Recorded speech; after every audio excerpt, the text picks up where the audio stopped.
Assalamualaikum warahmatullahi wabarakatuh. Bismillah, walhamdulillah, salatu wassalamu ala rasulillah wa ala alihi wa sahbihi wa mawalah wa la hawla wa la quwwata illa billah. Allahumma rabbi shrah li sadri wa yassir li amri wa hlul 'uqdatam min lisani yafqahu qawli. Allahumma akhrijna min zulumatil wahmi wa akrimna bi nuril fahm wa abta' alaina bi ma'rifatil ilmi wa hassin akhlaqana bil hilm waj'alna mimman yastami'una al-qawla fayattabi'una ahsanah. Alhamdulillah, bersyukur kepada Allah pada malam hari ini Allah Subhanahu wa taala tetap memilih kita menjadi orang-orang yang istiqomah bermalam mingguan dalam rangka menuntut ilmu. Meskipun saya lihat ini jamaah Masjid Al-Ikhlas belum ada yang hadir, nanti akan saya simpan videonya, kemudian bisa ditonton setelah ini. Baik, salawat dan salam mudah-mudahan kepada Rasulullah Muhammad sallallahu alaihi wasallam. Teman-teman yang dirahmati Allah dan jamaah masjid yang dirahmati Allah Subhanahu wa taala, ini adalah kajian rutin kita sebetulnya Sabtu malam Ahad di Masjid Al-Ikhlas Film Kuah Kuning, Batang, kajian Sirah Nabawiyah. Teman-teman yang mau bergabung silahkan. Al-Ustaz Denny, malu kalau Ustaz Denny mau bergabung, tuh beliau ustadznya Jawa Barat. Ustaz Ilyas juga dari Madura. Ustaz di Madura atau di Polona nggak Ustaz? Dan ustaz yang lainnya. Baik, materi kita adalah Sirah Nabawiyah.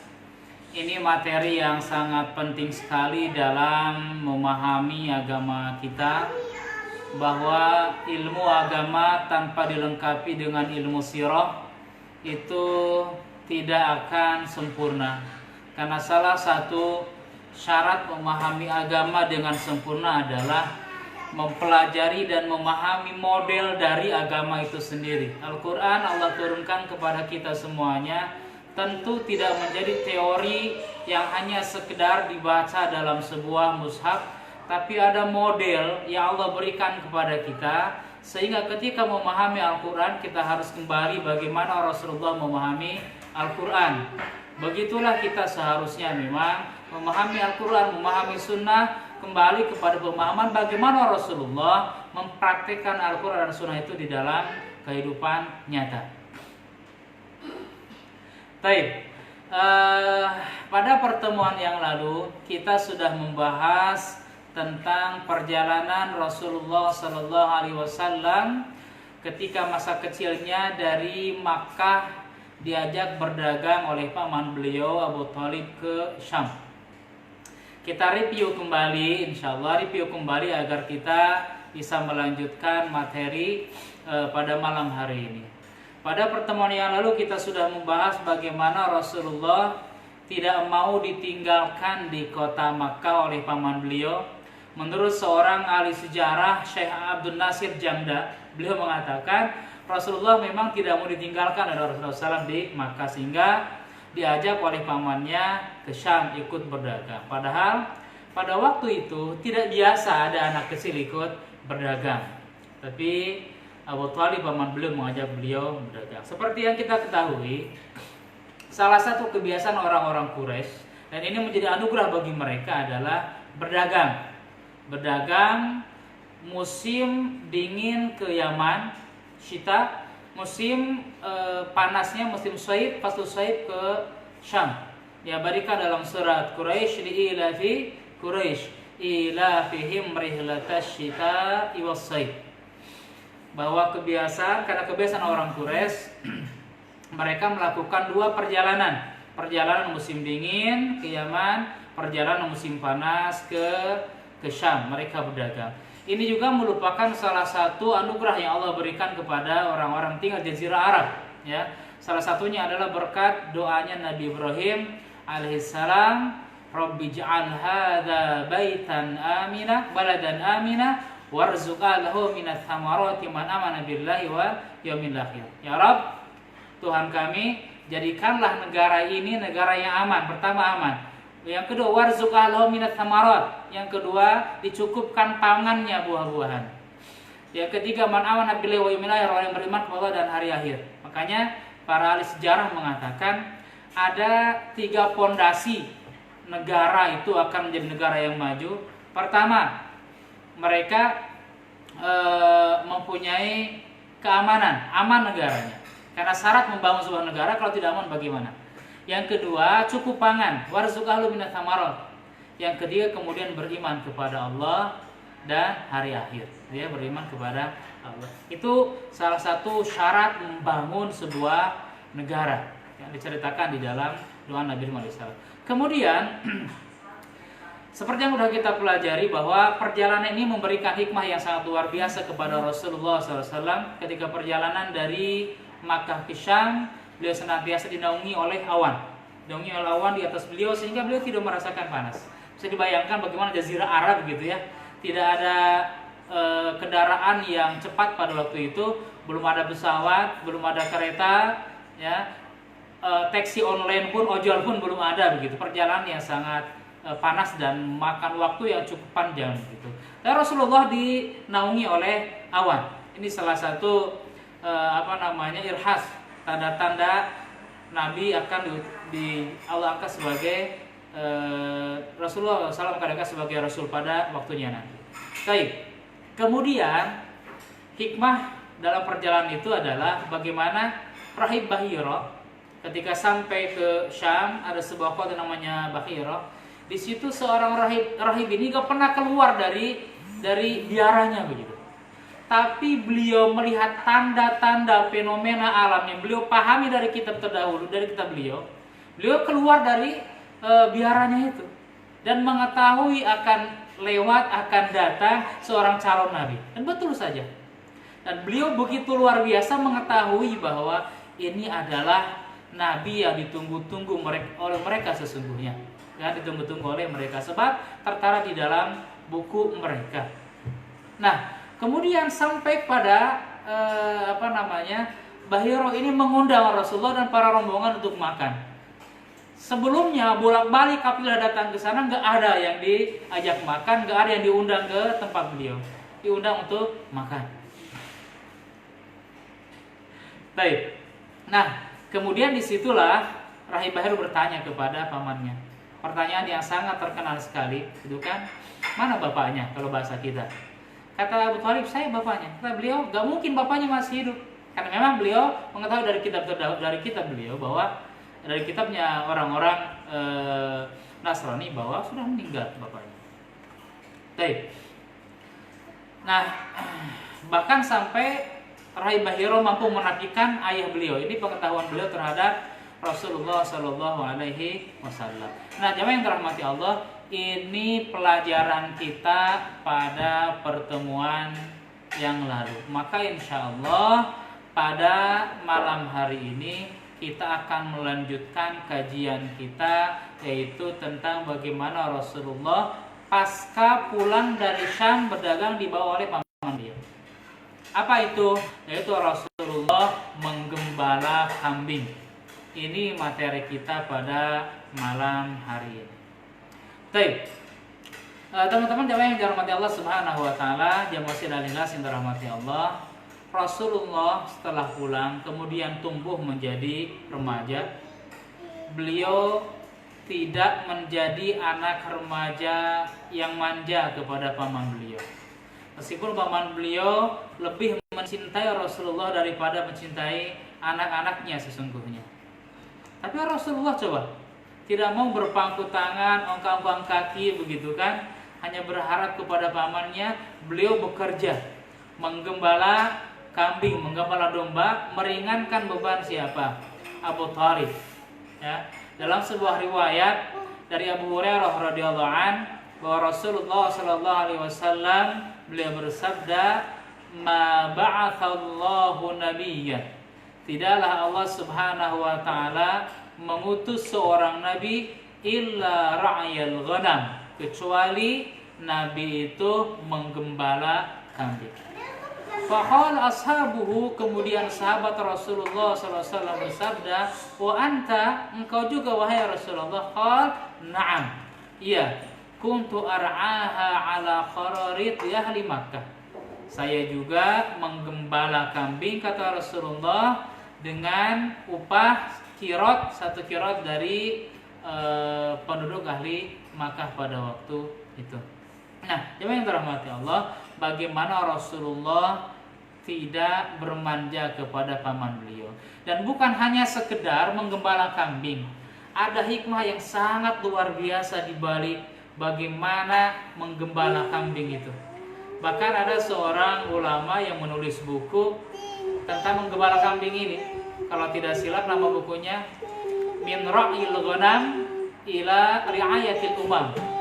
Dari menggembala kambing sampai memimpin umat. Itu buku yang sangat luar biasa. Ada filosofi yang tidak sederhana bagaimana Allah mempersiapkan para nabi menjadi pemimpin umat di masa yang akan datang dari sebuah filosofi menggembala kambing gitu ya. Mungkin kalau sekarang anak-anak kita sudah menggembala kambing, memang kambingnya tak ada begitu ya. Tapi itu filosofinya.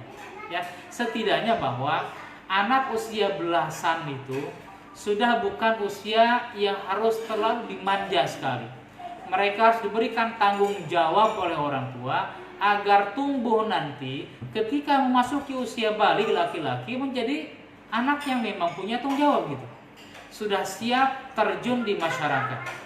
Usia 15 itu di dalam syariat agama kita usia yang cukup mapan untuk terjun ke masyarakat kemudian mengabdi di masyarakat. Makanya kenapa puasa ini diwajibkan pada tahun kedua Hijriah itu. Tahun kedua Hijriah diwajibkan berpuasa setelah melewati rentang berapa lama? 13 tahun di Makkah, kemudian 2 tahun di Madinah, berarti berapa tahun? 15 tahun itu waktu yang cukup untuk anak kita untuk menjadi dewasa dan matang ketika terjun ke masyarakat. Nah, yang menariknya di dalam kitab Fathul Bari, Ibnu Hajar Al-Asqalani menjelaskan panjang lebar tentang menggembala kambing ini. Halaman 1 sampai halaman ke-15 di juz ke-7 itu membahas tentang apa? Tentang menggembala kambing.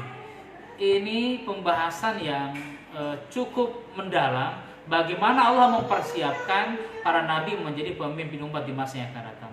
Ya, nanti ingin membaca silakan buka juz 7 dalam kitab Fathul Bari halaman 1 kalau tidak salah sampai halaman ke-15. Baik, kemudian di antara hikmah Rasulullah SAW menggembala kambing tadi yang sudah kita simak bahwa anak cepat dewasa begitu. Ketika masuk usia balik harusnya sudah siap di masyarakat.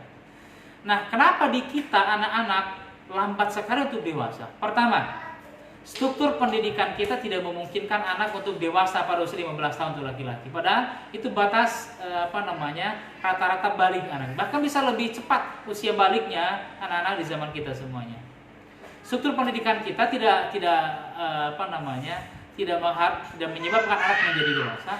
Yang kedua, orang tua terlalu memanjain anak kita.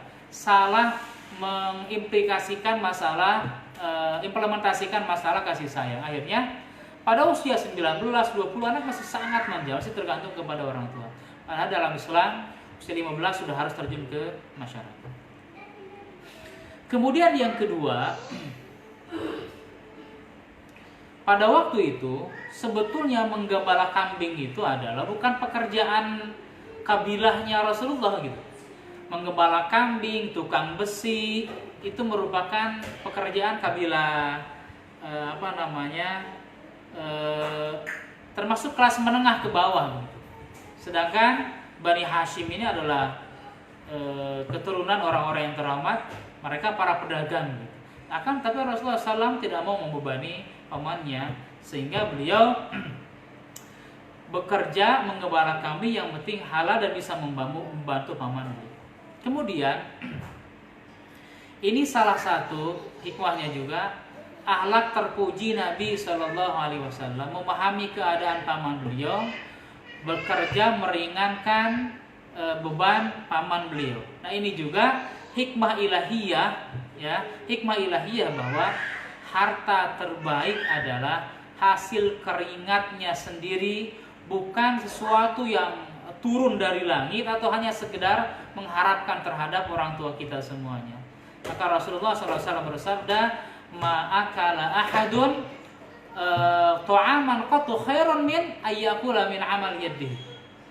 Tidaklah seseorang makan makanan sama sekali yang lebih baik daripada apa? Makanan yang dihasilkan dari apa? Dari tangannya sendiri. Wa inna Nabi Allah Dawud alaihissalam kana yakul min amal yadi. Nabi Allah Dawud alaihissalam beliau makan dari hasil tangannya sendiri, tidak bergantung kepada orang lain, tidak hanya bergantung kepada orang tua, tapi usia belasan seperti itu Rasulullah SAW bekerja menggembala kambing. Ini salah satu ibrah bagaimana Rasulullah SAW dipersiapkan oleh Allah Subhanahu wa Ta'ala untuk menjadi pemimpin di masa yang akan datang. Kemudian teman-teman jemaah yang dirahmati Allah Subhanahu wa Ta'ala,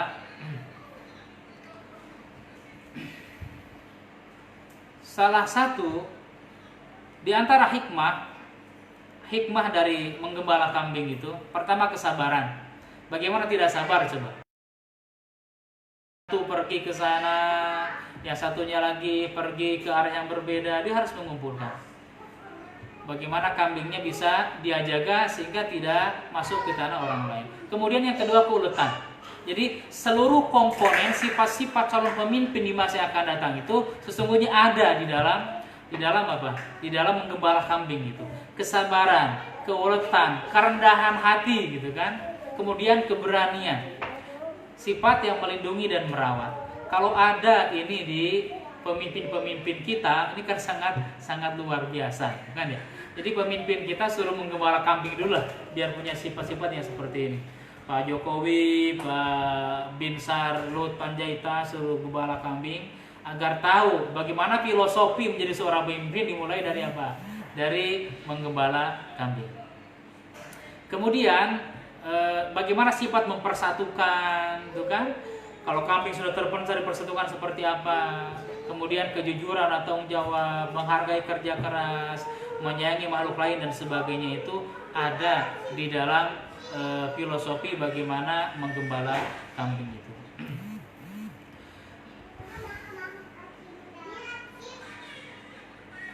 Terakhir, teman-teman yang dirahmati Allah Subhanahu wa Ta'ala,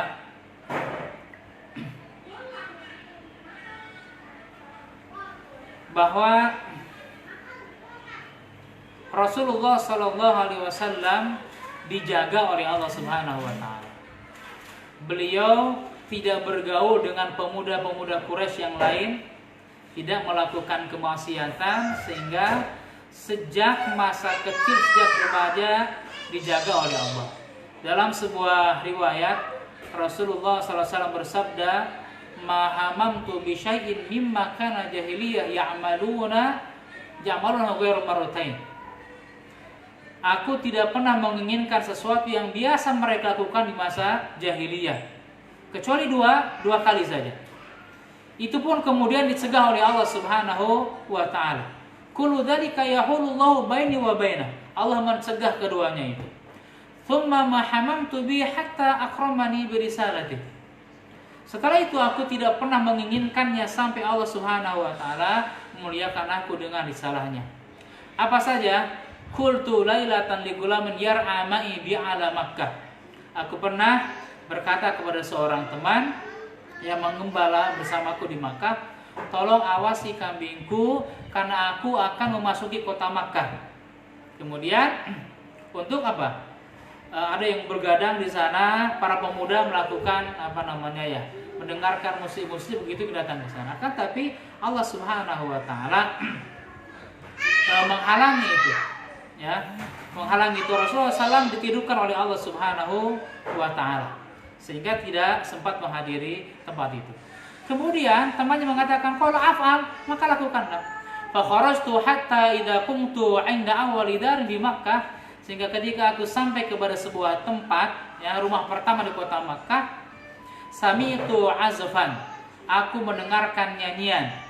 Fa qultu ma hadza, kemudian saya mengatakan, apa ini? Faqalu, orang-orang mengatakan, ursu fulanin bi fulana.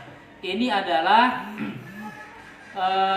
nyanyian pernikahan, pesta pernikahan yang menikah si fulan dengan si fulana.